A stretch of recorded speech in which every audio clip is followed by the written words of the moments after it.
Hey guys, it's me again, GMG, and we're going to take a look at a box of flatware. The only way that this Google described it as was 9 pounds of silver-plated flatware and collectible spoons. Now I took a look at this box and I really liked it because the patterns were really beautiful. I didn't have a name to the patterns, but I felt like this could be a valuable box, and doing research could warrant the purchase. Or put it another way, there might be enough profit in this box that makes the research worth doing.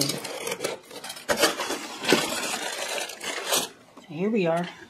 Now first impressions are not too bad. I see a lot of greenish hues. That could be nickel, silver. Now I see a few patterns I'm aware of. Some First Love here. Yeah, this is also Rogers. That's a very beautiful spoon right here. We're going to have to take a look at what it could be. This is Community. A jelly knife, it looks like. Jelly server. Okay, here's what I really liked about this pattern. This box is this pet piece. We'll take a look at that in a minute. Okay, let's just dig at it. Okay, I could see this box also having sterling in it. Flour in bulk on Goodwill has gone up quite a bit lately. So boxes that I used to be paying $40 before, pre-pandemic, they'll usually go around $70 to $80.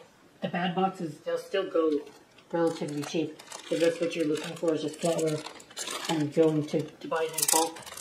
And hopefully you'll get lucky if you buy cheaper boxes, but that's definitely not guaranteed at all. This box, you can already tell, is very high quality.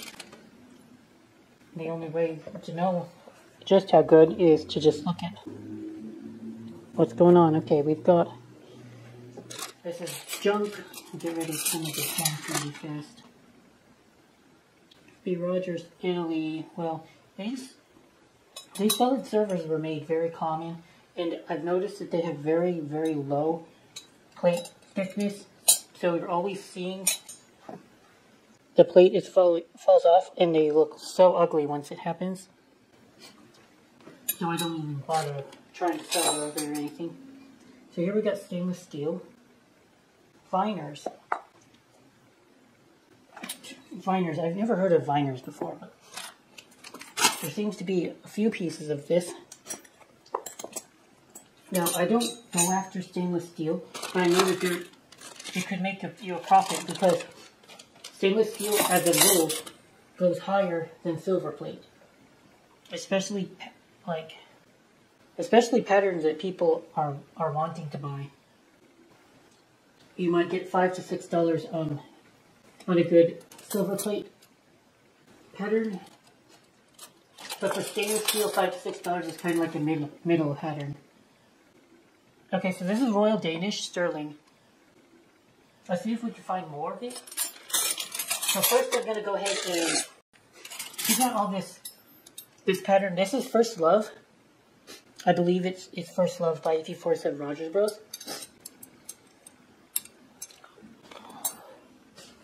Oh, I'm sorry guys. Something in this flatware is really triggering my allergies. Sometimes this happens, sometimes it doesn't. Let's see. Make sure that I can tell that this is First Love. Because I usually see on First Love, the pattern has the name. But let me just make sure. Oh yeah, it's definitely First Love. It's just unnamed on the back. Go through, find all the First Love, pick it out, so it's a bit easier on me. Alright y'all, so here we have, all I did was take out these two patterns from my flower box, because I know what they are, and I know that they're middle of the range patterns. They're not that great, but they're not that terrible either. So we'll just look at this. First, this is First Love by 1847 Roger Bros. $1 or so a piece. And then this one's Coronation by Oneida Community. And this is going to go for about $1.50 to $2 a piece. It had a little bit of a spike when the queen went away and they appointed a new king. But since then, I think it's gone back down. At a point, I should have unloaded all my Coronation, but I was busy and, you know, it's kind of like looking for needles in haystacks to find a certain pattern. I just was too lazy to do it, but oh well, missed that opportunity.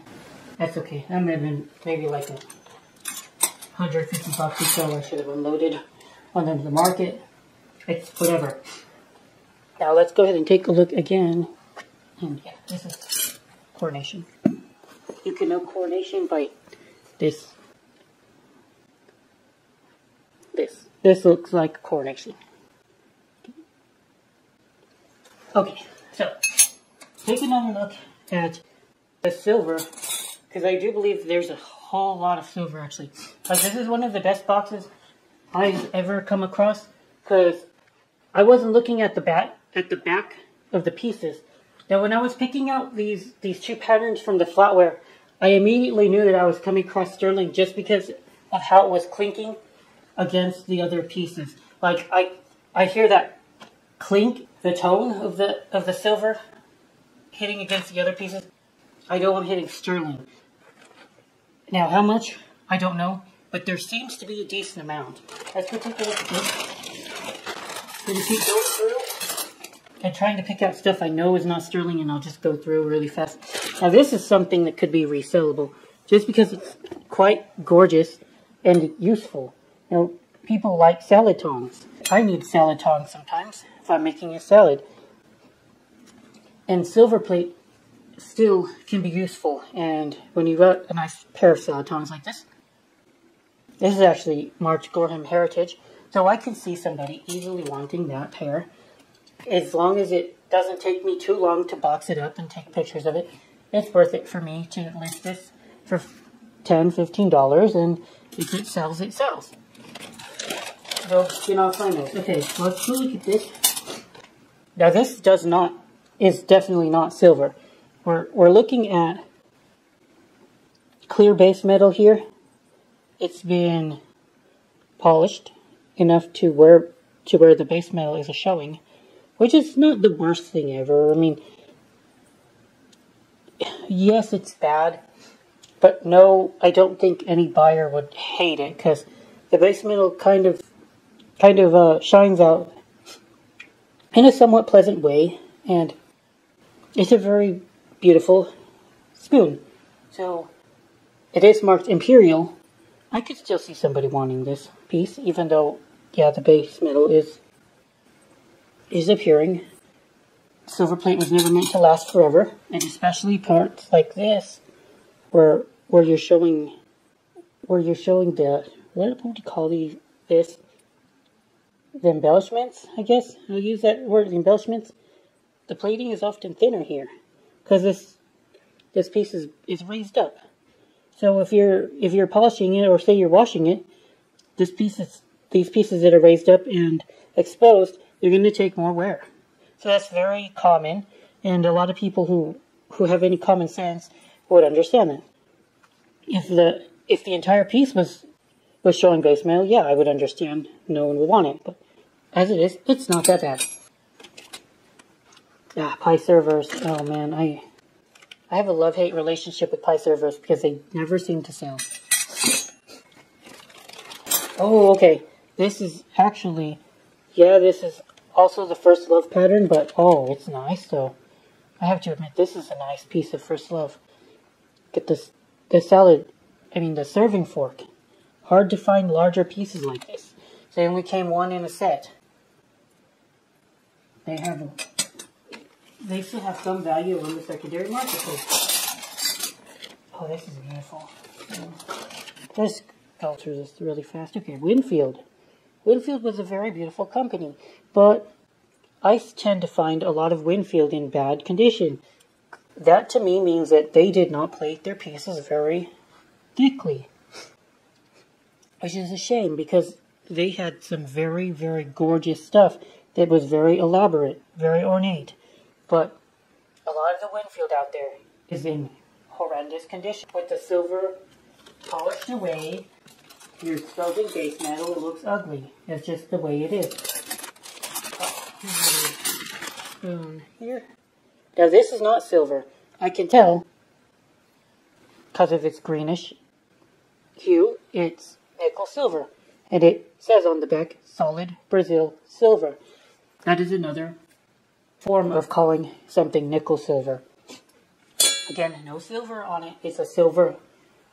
It's an alloy to appear silver, but to a trained eye, you can easily tell it's not silver. It's not silver plate. I think of it this like this is the base metal of silver plate, but without any silver plated onto the piece. Thanks for sticking around with me, guys. This is a good place to quit for now. We'll take a look at the rest of this box in the next video.